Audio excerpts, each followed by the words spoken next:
Education was first up at the Millennium Development Goals Summit.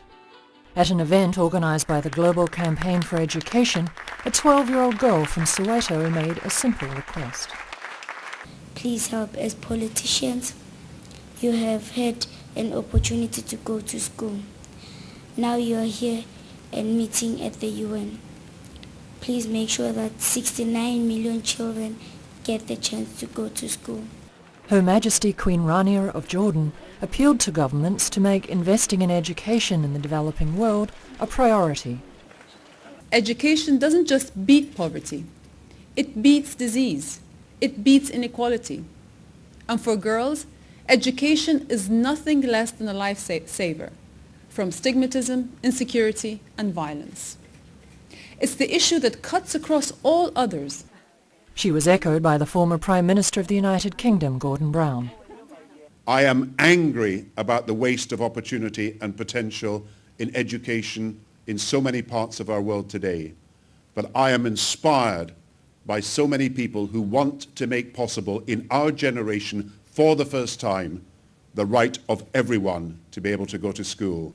In response, the World Bank announced that it would allocate an additional $750 million to countries that are lagging in their education goals. And UNICEF Executive Director Anthony Lake emphasised that helping the poorest is the most effective way to get every child into primary school. We need to concentrate not just on the hardest to reach nations, but the hardest to reach areas, because those are the areas of the greatest need. A recent UNICEF study shows that in health terms, and we believe is true in education as well, it is more cost effective to work in these areas because that is where the needs are greatest and the payoffs are greatest. Later in the day, Mr. Lake attended a panel discussion sponsored by the Global Alliance for Vaccines and Immunisation on the challenges of immunising children against disease. I'm hoping that this year at the MDGs, one of the things that will become increasingly prominent is the importance of pneumonia and diarrhea, the two leading killers of children, that for years have not really been at the top of agenda. And from where I stand from and looking at the data, I think the road to the MDGs goes right through pneumonia and diarrhea, and there is so much that we can do. The Gavi Alliance has prioritised the introduction of vaccines over the next 5 years.